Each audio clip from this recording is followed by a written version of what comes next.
c'est pas du tout un hasard. Ce sont les effets collatéraux de la fête de Saint-Valentin.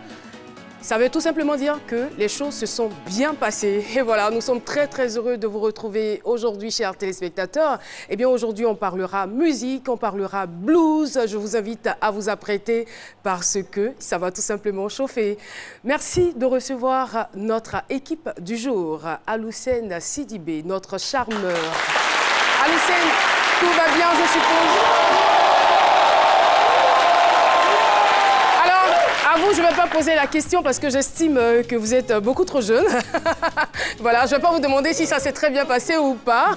N'est-ce pas, Aloussène? Non, Aloussène, il est très sage, hein, c'est clair. Ça, bon, d'accord. Ça s'est bien passé pour les parents. Voilà. Alors, aujourd'hui, on parlera de quoi très, très rapidement? Déjà, je vais dire à tous les férus d'invention, d'innovation et d'idées génialissimes qui nous suivent en ce moment de mettre les gants, la blouse, car aujourd'hui on va rentrer au laboratoire. Je vous propose 4 expériences scientifiques à tester absolument chez vous. Merci beaucoup, Aloussène. Alors, Jessica Bamba, je sais, je vous fais donc le compte-rendu. Superman a encore frappé fort.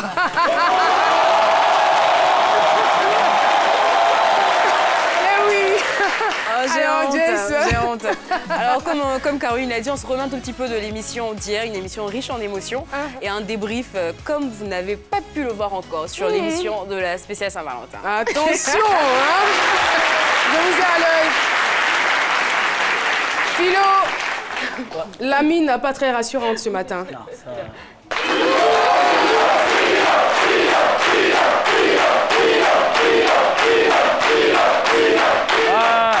Ça, c'est pas moi, c'est quelqu'un d'autre. Voilà, mais je peux pas revenir avec beaucoup de fleurs et puis vous acclamer comme si j'étais... Non, mais elle n'est pas venue, elle est absente. Elle n'est pas venue. C'est dommage. Bon, c'est vraiment dommage. C'est son propre avenir qui est parti. Moi, je reviens avec ma chose, voilà. Mais j'étais prêt à lui donner, elle n'est pas... Voilà. Merci beaucoup, Docteur Philo. Elle n'est pas venue. Eh bien, comme je le disais, nous allons aujourd'hui parler de blues, une musique, un genre musical qui tire ses origines en Afrique, avec bien sûr ses spécificités que nous aurons l'occasion de découvrir au cours de cette émission. Et je m'en vais tout de suite inviter nos personnes ressources du jour, mesdames et messieurs. Il s'agit bien évidemment de la célèbre Joyce Tapé, que je vous demande d'applaudir, et bien sûr du maire. Joyce Tapé. Merci. L'humanisme, c'est pas juste de la philosophie en l'air. Merci Joyce. L'humanisme, c'est un état d'esprit. Joyce Tapé n'est pas seule, elle est avec Monsieur le maire Jean-Philippe Porchereau. Bonjour. Merci de votre présence sur ce plateau. On est très ravis, très émus de vous avoir sur ce plateau. Eh bien, Joyce Tapé, vous la voyez toute humble, toute modeste, mais c'est un gros calibre, surtout du côté de l'Europe. En tout cas, merci d'être là sur notre plateau.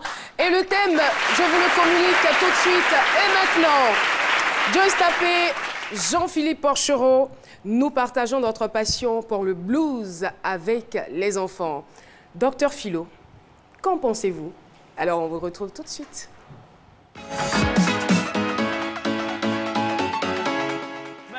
Merci beaucoup. Voilà un thème qui va me donner la force de vie après la Saint-Valentin ratée hier. Donc, je ne sais pas si quelqu'un peut prendre ça derrière là. Non, mais c'est bon. Voilà, donc vraiment, merci beaucoup. Merci. Vous êtes en train de faire connaître le blues à nos enfants. C'est une bonne chose. C'est bon, c'est ça. Vous donnez ce que vous avez, la connaissance. C'est ça, c'est bon. Vous donnez. On dit donne à celui qui en a besoin. Voilà. Moi, j'ai vu des jeunes hier, un jeune de 22 ans qui avait sa Valentine, qui avait 75 ans. Mais on lui demande, il dit non, mais Dieu dit de donner ce que la personne n'a pas. Donc, lui donne ce qu'elle n'a pas. Ça, c'est son point de vue. Mais ce que vous faites, c'est bien. Ça, c'est très bien. Je veux dire que quand on entend taper même, on sait que c'est bêté. Oublie grille, maman, c'est toi qui as la vie. C'est bêté qui est là. C'est ça. C'est bêté qui est là. Et ça n'a pas été du tout facile. On sait que le blues, c'est une musique douce, langoureuse, mais quelqu'un qui est né dans Gbegbe va aller faire blues. Vous voyez, c'est deux combinaisons qui ne marchent pas. Donc vous faites l'effort de faire connaître ça à nos enfants, c'est une bonne chose. Et je veux dire que le blues, pour ceux qui ne connaissent pas le blues, on dit blues. Le blues, mais à S à la fin. Ça veut dire qu'il y a plusieurs types, plusieurs genres musicaux qui se retrouvent là-dedans. Il y a la soul dedans, il y a la pop musique dedans, il y a tout dedans. Voilà, voilà. On va même pas, à cause du S. Il y a plusieurs types de musique. Okay. C'est-à-dire que vous êtes en train de faire connaître nos origines, l'origine de nos origines. Vous comprenez? Oui, mais le blues, c'est ça. L'origine de nos enfants. C'est ça. Nos enfants, on est fatigués. On est fatigué de chauffer l'eau chaque matin pour masser tête des enfants comme des roucascas là. Il faut écouter la bonne musique aujourd'hui. Il faut leur inculquer ça. Ouais, c'est ça. Vous qui ne connaissez pas le blues, c'était à l'époque des esclaves. Eux, ils s'ennuyaient. Donc c'est la musique tendre, vous voyez. Des esclaves qui sont... Oui. Non, mais au fait, quand ils partaient travailler dans les plantations, leur patron les empêchait de faire certaines choses. Et donc c'était comme un genre de code au fait. Quand ils sont en train de travailler, même aujourd'hui, oui, quand ils sont en train de... Mais les Sénéfaux font du blues. Mais on ne sait pas, les Sénéfaux ils font du blues. Mais eux, là, c'est blues, il y a assez de bruit dedans. Il y a assez de bruit dedans. Sinon, vous faites, c'est une bonne chose. Voilà. Moi, je voudrais vous féliciter, venez apprendre parce que c'est ça, c'est la musique de l'esprit, ça va faire parler nos enfants. Parce que le blues, c'est l'origine de nos origines. Un enfant qui écoute le blues 5 minutes après, en temps normal, même s'il ne connaît pas ses idées, il doit tout retrouver dans la tête. Son extrait de naissance doit défiler dans sa tête. Parce que c'est son origine qui est là. Et nous, on vous en félicite. Devenez vous en. Merci beaucoup, Dr Philo. Et voilà, généralement, les chanteurs de blues expriment leur déboire et leur tristesse. Nous allons chercher à savoir si, de l'autre côté de l'écran, les gens savent ce que c'est que le blues. Le blues, c'est une vieille musique qui existait dans le temps. Elle est très apaisante. J'aime beaucoup écouter le blues. Le blues, honnêtement, je ne vois pas. C'est une musique afro-américaine, je pense. Voilà, qui a été créée là-bas. Qui tire un peu sur le slow. J'ignore ce que c'est que le blues. Le blues, c'est un genre musical. Je pense que ça découle un peu des années lointaines, voilà, qui étaient pratiquées un peu aux États-Unis par ce qu'on peut appeler communément les Noirs, les Afro-Américains. Moi, je ne connais pas le blues. Le blues peut être utilisé dans plusieurs domaines d'activité. Je prends par exemple, quand je me situe dans le cas de la médecine, en fait, généralement, c'est ce que les médecins portent. Voilà, c'est porté aussi par les laborantins. Voilà, donc moi, c'est un peu ça, quoi.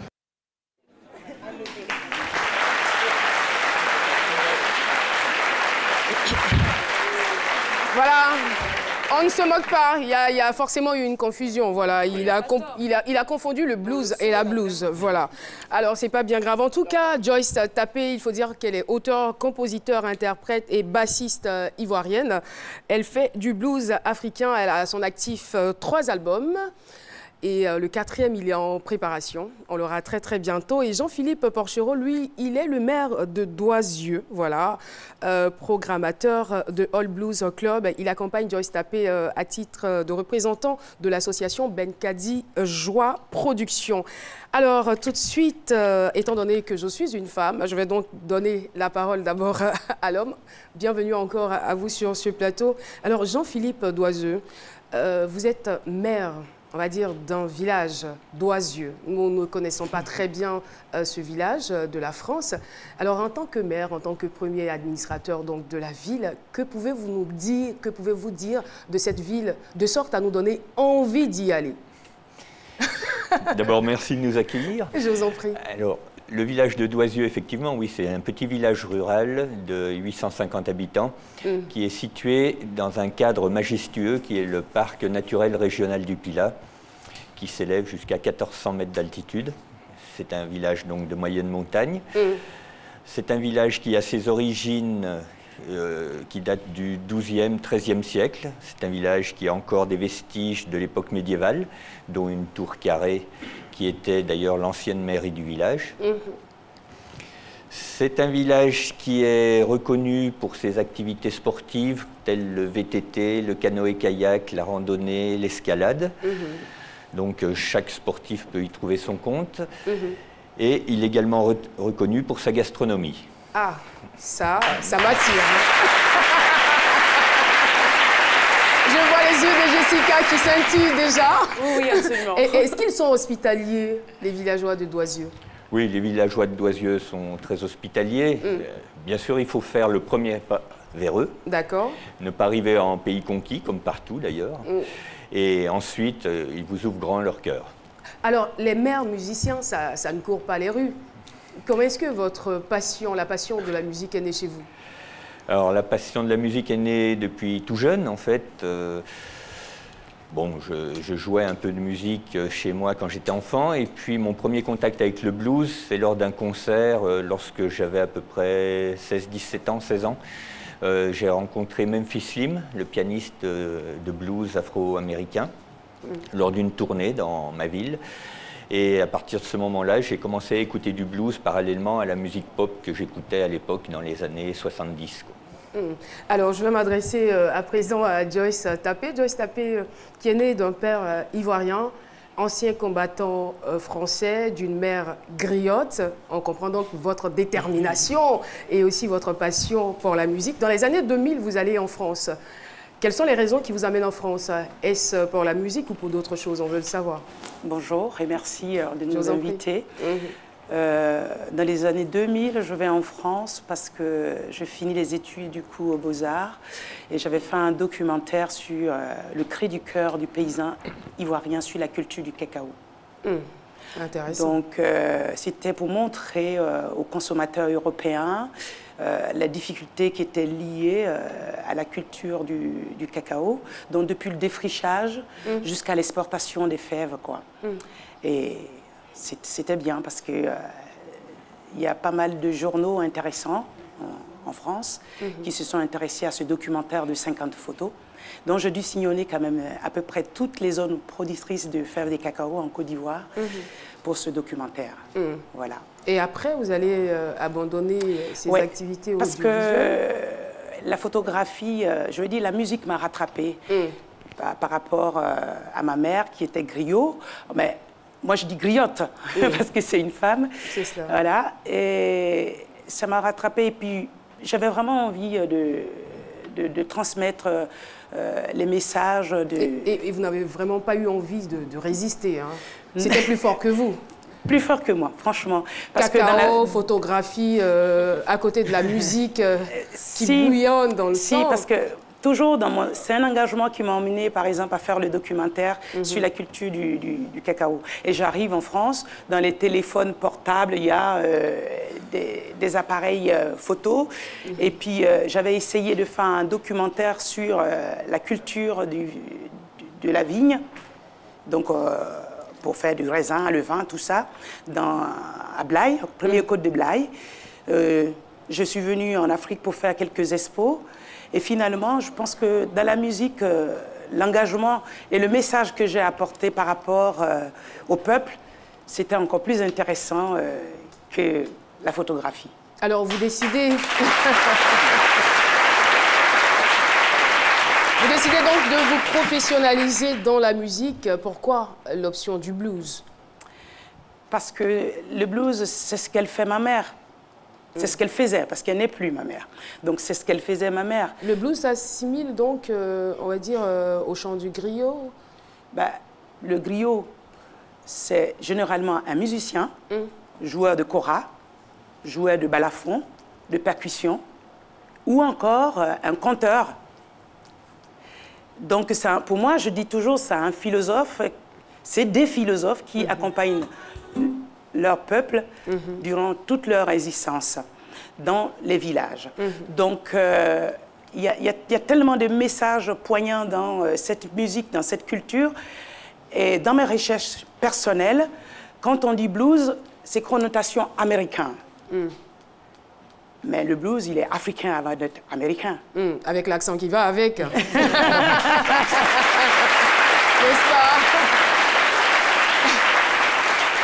Alors, monsieur le maire, comment vous avez rencontré Joyce Tapé? Alors, par le plus grand des hasards, puisque comme je programme la saison culturelle du All Blues Club, donc j'avais décidé de faire venir Joyce Tapé suite à un contact que j'avais eu de l'association Benkadi Joie Productions. Et suite à ce concert, nous avons discuté pour qu'elle puisse intervenir dans les écoles de mon village. Donc ça s'est passé sur une semaine, enfin 5 jours d'intervention dans les écoles, avec restitution d'un concert avec les enfants en fin de semaine.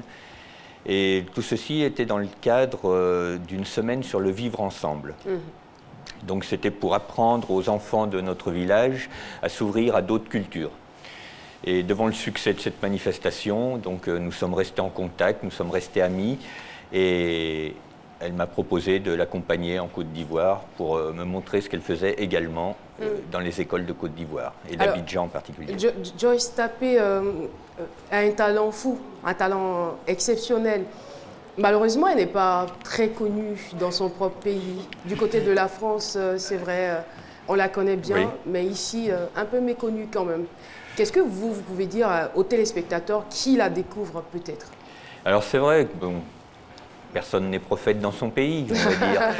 Mais Joyce Tapé, depuis qu'elle s'est installée en France et qu'elle fait de la musique, a toujours mis un point d'honneur à faire connaître la culture africaine et la culture ivoirienne en particulier.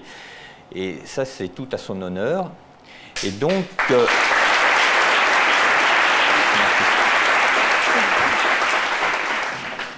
Et à chaque concert où elle apparaît, c'est vrai que c'est un choc culturel, puisque, comme le disait Joyce, on s'attend à écouter du blues afro-américain. Et en fait, elle nous fait découvrir le blues africain, les vraies racines du blues. Et c'est ça l'intérêt de cette musique. Oui. Alors, c'est vrai que le blues, je dirais pas que c'est un style qui est méconnu, mais c'est un style qui s'apparente en général à de la mélancolie. Et aujourd'hui, vous nous dites, oui, en règle générale, vraiment, parce que la base aussi, c'est une musique où les gens expriment leur tristesse, leur déboire. C'est pas une musique qui est très joyeuse, qui donne envie tout de suite de sauter au plafond. Et aujourd'hui, quelque part, vous avez apporté votre touche à vous. Est-ce que la vôtre est beaucoup plus ouverte, c'est-à-dire moins mélancolique, où on peut retrouver un tout petit peu de joie? Parce que la jeunesse aussi, je pense que le problème aussi, c'est que la jeunesse aime tout ce qui est joyeux. Et le blues en général, vraiment. Et le blues, tu as juste envie de rester voilà, sous ta couverture et de pleurer, quoi. Donc, est-ce que vous arrivez à travers votre musique justement à ouvrir un peu cet esprit-là pour que ça soit pas trop sad? Oui, donc pour répondre rapidement à cette question, je reviens un peu au griot. Donc, par exemple, quand il y a une naissance, on appelle le griot. Quand il y a des mariages, on appelle le griot. Donc, effectivement, il y a ce côté mélancolique dans la musique blues et la tristesse, hein, parce que encore, il n'y a plus d'esclavage aux États-Unis, mais en Afrique, nos parents, ils travaillent toujours encore dans les champs. Et ils ont besoin de se motiver ou encore... pour adoucir un peu la douleur, les difficultés du travail, de chanter, tout ça. Mais à côté, oui, il y a des moments de bonheur. Il n'y a pas que les travaux champêtres qui sont difficiles. Hein. Il y a tout. Il y a tout. La vie même n'est pas facile. Et donc, oui, on essaye d'apporter, de ramener ce côté festif. Hein, et ce qui est intéressant, c'est qu'ils ont l'obligation, donc je parle des griots, de transmettre leur savoir à n'importe qui. Donc, moi, ce que j'aime aussi avant tout, c'est le métissage.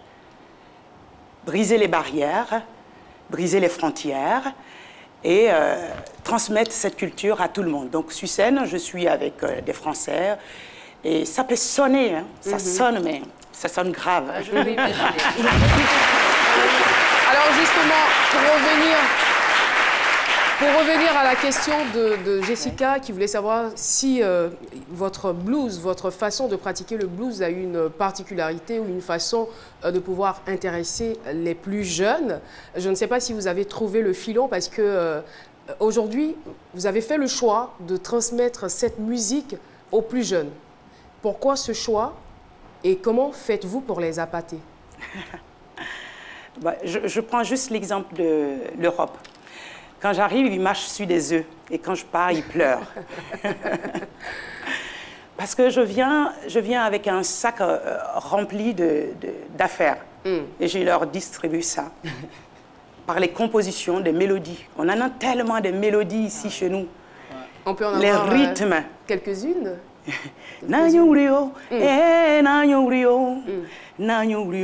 hey, nanyurio, nanyurio, hey, nanyurio, nanyurio, hey, nanyurio, nanyurine, oh, nanyuri la gota ba, hey, nanyurio, yeah.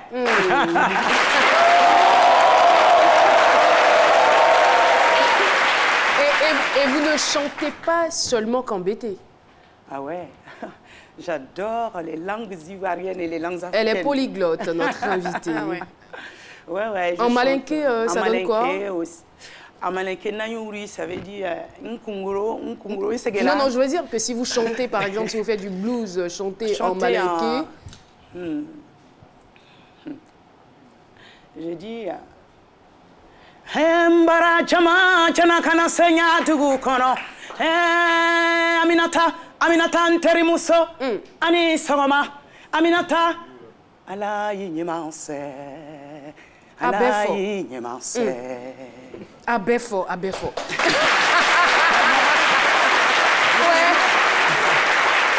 Oui, docteur Philo. Je suis épaté par votre talent, oui, mais je me dis... Mais Philo, est-ce que vous pouvez traduire parce que c'est un peu frustrant. J'avoue. Moi-même là, il y en a compris. Mais vous parlez BT ici tout le temps, vous parlez malinké. Non, c'est ce qu'elle a dit à malinké là.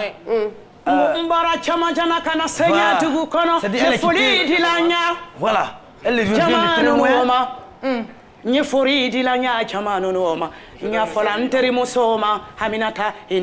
lui qui maîtrise la partie là.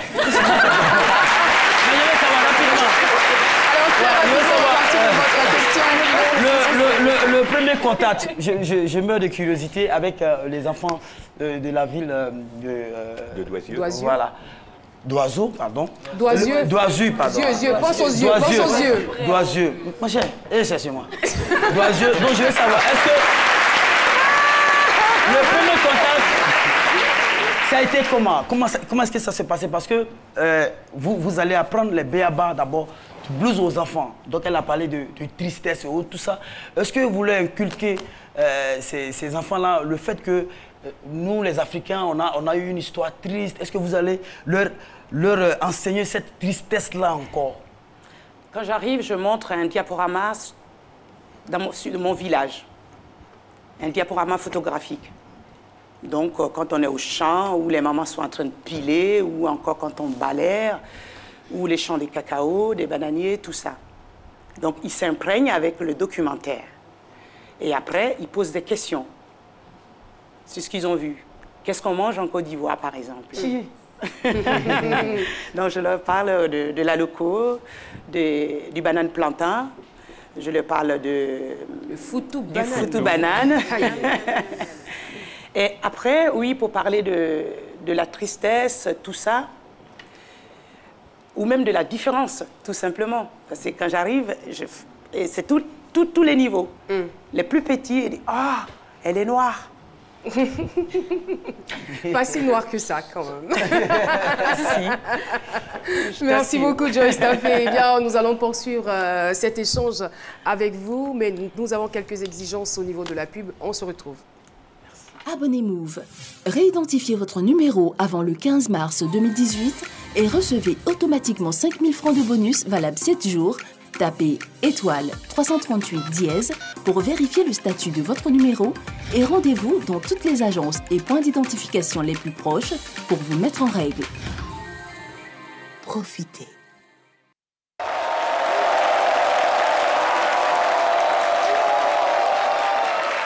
C'est avec un réel bonheur qu'on se retrouve pour la suite de cette émission. Nous avons maintenant le quiz C'est Midi.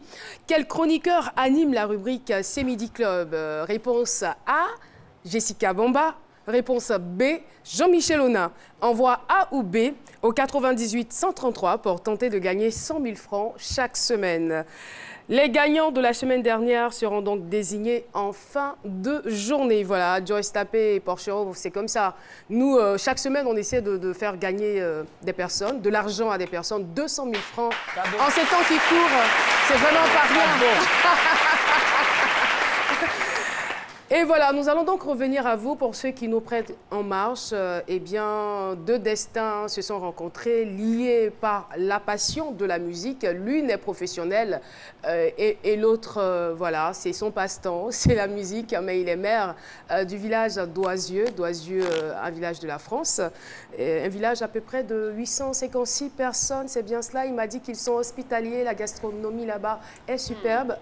Préparez-vous pour les vacances, voilà. Alors, on revient à vous par rapport au fait de partager cette passion-là avec les enfants. Et justement, la question que je voudrais vous poser, c'est de savoir, est-ce que les enfants africains sont beaucoup plus réceptifs que les enfants européens? Les deux. Les deux? Oui. Est-ce qu'ils le perçoivent de la même façon? Un petit peu différemment. D'accord. Ils découvrent carrément une autre culture en Europe. D'accord. Et ici, c'est leur culture, puisque quand je discute avec eux, je dis qui parle le baoulé. Il lève la main et puis et il me dit, j'ai dit alors comment on dit bonjour? Ils disent momo. Alors que quand je suis au contact des petits Français ou des petits Espagnols, cette question, ils ne peuvent pas répondre. Quoi, mais justement, la grande difficulté là-bas, vous pouvez utiliser les petits mots en langue que vous connaissez pour les impressionner et parler des mets africains que vous connaissez. Mais quand vous arrivez ici, attention, hein, parce que les enfants, il y en a beaucoup qui maîtrisent leur langue. Est-ce que vous leur amenez la culture européenne ou vous restez toujours dans votre registre pour dire c'est bon, allez-y, conservez vos racines, conservez votre culture, apprenez vos langues? Qu'est-ce que vous faites concrètement ici? Alors concrètement ici, je ne veux pas lancer la pierre aux enfants, mais il y en a beaucoup quand même qui ne parlent pas nos langues. Là, ils sont nombreux, hein, même dans ce studio, mais je ne vais citer personne. Il y en a beaucoup qui ne parlent pas nos langues. Et le message est aussi, par exemple, qui ne connaissent pas le cacaoyer, parce que c'est des Abidjanais ou encore ils sont dans les grandes villes. Donc, pour moi, reparler de nos cultures, nos traditions avec eux, les sensibiliser à cela, les mobiliser et surtout de tenir. Je dis toujours que la culture ouvre la porte à l'éducation. C'est pour ça que je suis dans les établissements. Je suis pas... Alors, il y a un journaliste qui me demandait si j'étais un prof ou quoi. Non, je suis juste artiste. Et j'ai un engagement donc, qui est le jeune public. Donc, un enfant qui est imprégné dans sa culture. Donc, quand je dis imprégné, pour moi, la profondeur, c'est la racine. Donc, nos racines, c'est nos cultures. Arrivé en France, tu ne vas pas parler d'iPhone avec le petit français. Tu ne vas pas parler non plus de la dernière marque avec le petit français. Quand tu parles de ces iPhones, tu dis, chez moi, on cultive le cacao. La Côte d'Ivoire est le premier pays producteur de fèves de cacao, le chocolat que tu consommes tous les matins. Oui, par exemple.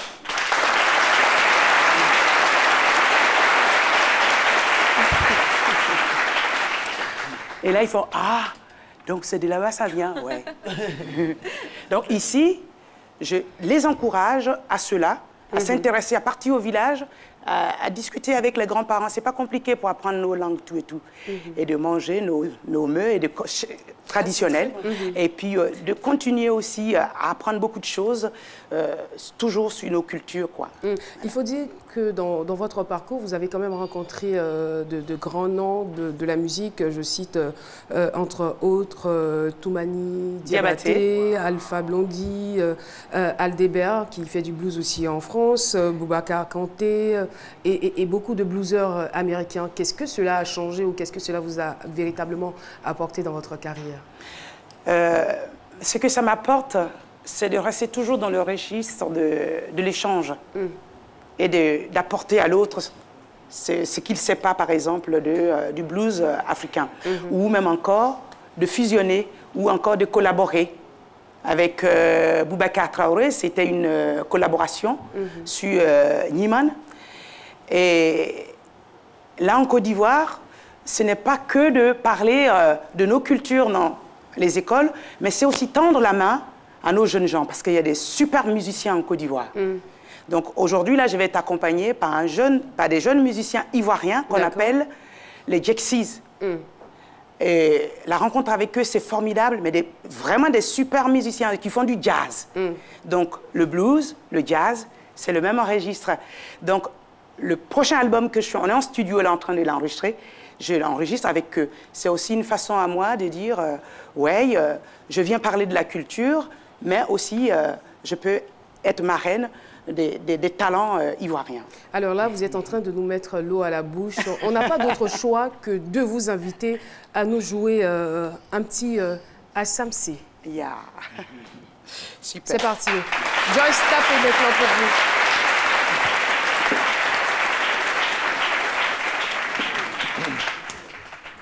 Assamsé, c'est un wobé. Un wobé, oui. Pour dire on réclame toujours. On est toujours à la recherche du blé, des villas, de ceci, cela. Et la main qui va t'emmener à l'égarement, à la xénophobie, au racisme, coupe-le. Coupe-le, d'accord, d'accord, ça marche. Le message est bien passé en tout cas. Merci beaucoup, Joyce.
On est fiers de vous. Bravo. Merci beaucoup. Bravo. Bah, j'ignorais que vous étiez une bête de scène. En tout cas, merci beaucoup. Ce fut un pur délice. Et voilà, vous vous inscrivez au rang, on va dire, de ces grandes dames du blues, Charlie Patton, Bessie Smith. Eh bien, on est fiers. Voilà, revenez s'il vous plaît de temps en temps en Côte d'Ivoire pour qu'on puisse vous embrasser, pour qu'on puisse se targuer d'avoir une grande dame du blues qui est ivoirienne. Franchement, ne restez pas cachés en Europe. J'en reviens. Franchement, venez vous voir de temps en temps. J'en reviens. Monsieur Porcheron, vous êtes d'accord avec moi? Totalement d'accord, oui. Ouais. Oui, oui, je pense que c'est important pour elle qu'elle revienne souvent en Côte d'Ivoire, ne serait-ce que pour continuer de transmettre cette culture, de toute façon, mais aussi pour sa carrière. Je pense que ça sera important. Important. En tout cas, merci beaucoup pour vos témoignages. On a été très heureux de vous écouter. Alors, tout de suite, nous allons retrouver le sage, Cassie.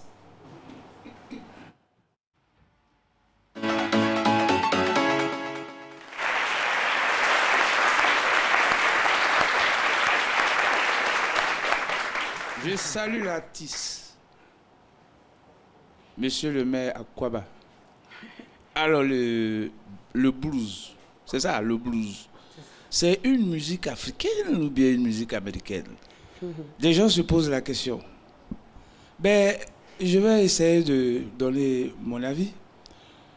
Devant la souffrance des esclaves noirs dans les plantations en Amérique, devant leur souffrance, devant la nostalgie, devant le dépaysement, ces esclaves ont dû utiliser le blues comme moyen d'expression, de partage, de communion et surtout de recours aux sources.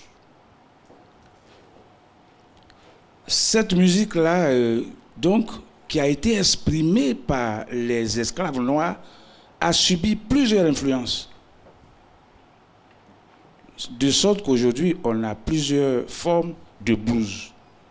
Et même dans le jazz, il y a du blues. Vous voyez?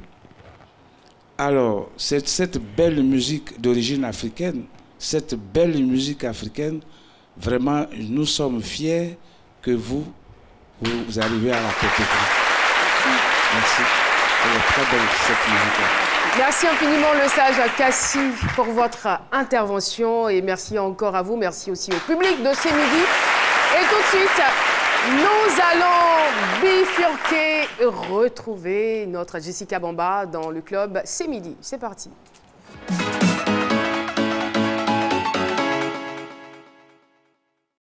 Il y avait de l'amour dans l'air sur le plateau de C'est Midi. Cupidon a lancé des flèches.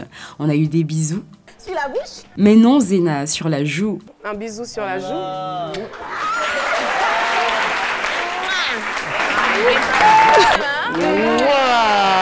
De la galanterie. Moi, je préfère là, comme ça. D'accord. Et on a même pu arracher un sourire au sage Cassie. Il y a eu des déclarations d'amour. Lui, c'est le plus fidèle de mes amis. Il est là toujours avec moi. Dans les moments difficiles comme dans les moments heureux, il est là. C'est ça l'amour. Amoureuse ou pas? Absolument, mais... Superman. Superman. Ah, Superman. Superman, celui-là. Vous êtes amoureuse d'un homme qui met son slip sur son collant? Ok, je vois. Et des messages parfois voilés. Silence, s'il vous plaît. Silence. Caroline Da Silva, au nom de moi-même et au nom de l'amour que j'ai pour toutes les chroniqueuses de Ce Midi, voici une rose. Vous deviez comprendre à travers ce geste, malgré le fait que je sois un tyran, j'ai un cœur et je vous aime tous. On vous aime aussi, monsieur Ondiou. Ensuite, les chroniqueurs ont à tour de rôle raconté une histoire d'amour, parfois triste. Sous prétexte que ma grand-mère est abourée et mon grand-père est bêté. Donc ils s'opposent carrément à ce mariage-là. Et malheureusement, ils sont obligés de se séparer parce que ma grand-mère, elle écoute beaucoup son papa. Tragique. Et Dorissimi, désespérée, qu'est-ce qu'elle a décidé de faire? Qu'on l'enterre vivante auprès du crâne de son mari. Mais aussi heureuse. Ils se sont connus au lycée et ils ont plus de 20 ans de vie commune. Et cette femme-là, Emma Mani, a réussi à faire de cet homme le meilleur homme pour toute une nation. Le jeune homme était le plus intelligent, c'était le Benjamin. Lui, il a préféré avoir une compagne pour vivre. Et il a été le plus heureux. Lui, il a construit sa famille avec sa copine. Et tout ça repose sur l'amour. On a également eu une histoire d'amour sortie tout droit de la tête de Dr Philo. L'histoire, je lui ai dit que amoureuse entre Mamadou et Bineta. Donc c'est l'histoire d'amour. Oh, vous connaissez Mamadou et Bineta? Mamadou et Bineta, pour info, c'est un syllabaire qui aide à l'apprentissage de la lecture. Et voici son contenu. Mais allez-y quand même, Philo, on vous écoute. Mamadou et Bineta se croisaient comme ça au marigot. Et Mamadou fixa Bineta dans ses yeux, les yeux enfoncés dans leurs orbites. Et Bineta, qui elle aussi avec le sourire éclatant, fixa droit à Mamadou. Oh, elle n'a fait qu'un seul geste de la tête. Elle disait seulement « Oh ». Et ses amis étaient là pour corroborer l'histoire. C'est ça. Le sage Cassie, quant à lui, nous a dévoilé ses talents de poète. J'ai vu le père de la vieillesse, les seins de la princesse. Et dans ses yeux, j'ai découvert ses perles au fond de l'eau, comme l'amour entre les pétales d'une rose de trop. La cerise sur le gâteau, une danse sexy de Dr Philo.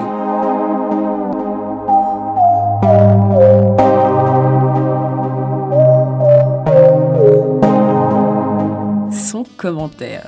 On a pris beaucoup de plaisir et on espère que vous aussi. Allez, le Club C'est Midi, c'est fini, mais n'oubliez pas. Nous ne tombons pas en amour en trouvant la personne parfaite. Nous tombons en amour en regardant parfaitement la personne imparfaite. Et vive l'amour. Merci beaucoup, Jessica. Merci, je me suis dit en passant, vous étiez magnifique hier. Hein. Vous étiez très jolie. Votre robe était juste magnifique. Et vous aussi. Merci beaucoup, Jessica Bamba. Sur ce, nous allons partir et recevoir un invité, et non des moindres, mesdames et messieurs.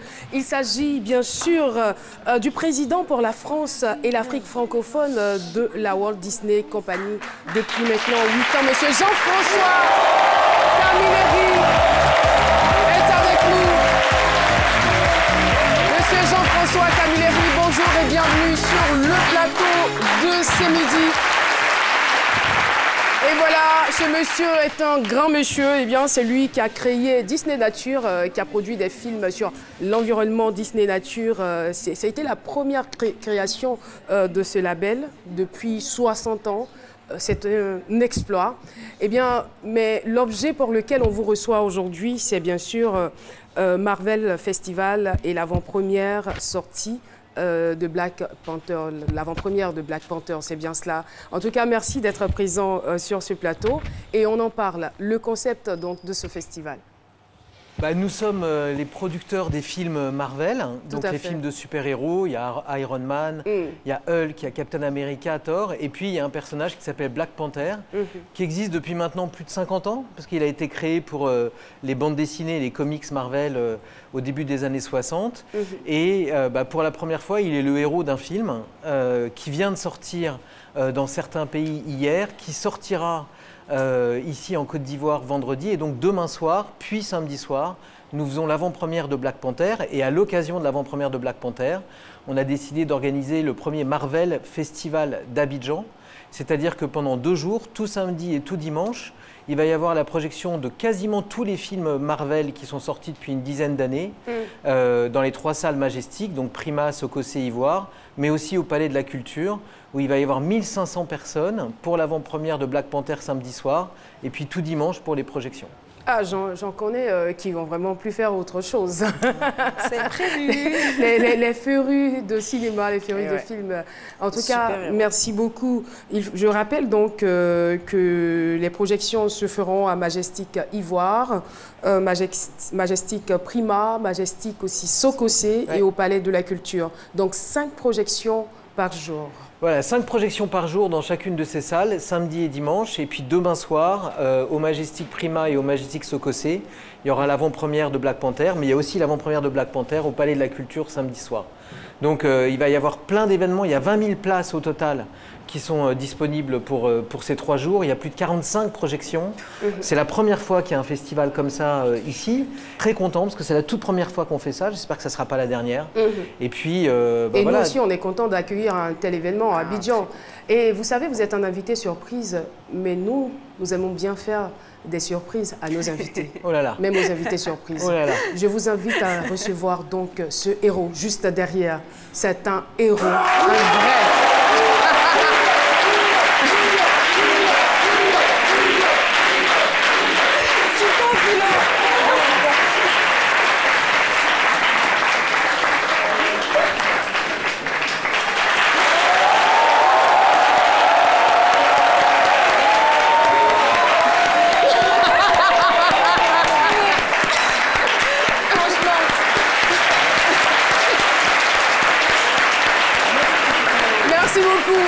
Vous avez aimé votre surprise?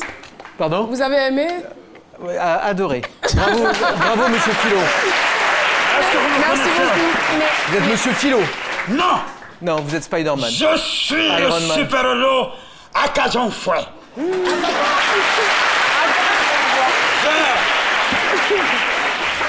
J'ai une superpuissance. Oui. Vous me donnez le nom de l'animal. Mais quels sont vos super pouvoirs? Et je me transforme en cet animal tout de suite. Panthère. Panthère. Et là, il peut pas. Merci.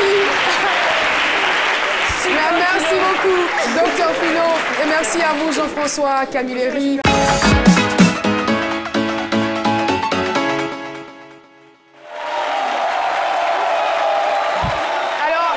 Vous allez planter le décor et on vous retrouvera la semaine prochaine. Effectivement. Effectivement, on se retrouvera la semaine prochaine pour faire ces expériences-là ici sur le plateau et je pense que ça sera super, mais super génial. Ouais, là, vous avez des super pouvoirs, par exemple. Et oui, nous voulons saluer donc l'École supérieure de marketing de l'information et de technologie avec nous dans ce studio. Également le groupe CSI Paul Polytechnique. Le groupe ESICOM, École supérieure de l'informatique commerce plateau. Et le fan club C'est Midi. Je n'oublie pas.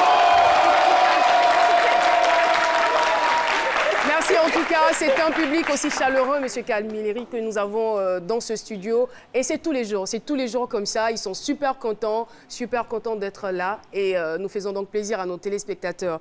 En tout cas, merci beaucoup. Merci de nous retrouver, ce programme sur notre site web, www.rti.ci et sur l'application RTI Mobile. Merci infiniment d'avoir suivi cette émission. On se retrouvera avec le même bonheur demain à partir de 12 h. Et c'est un gros calibre qu'on recevra en guise d'invité spécial. Merci de rester sur la chaîne qui rassemble. Merci de rester sur RTI 1 et au revoir.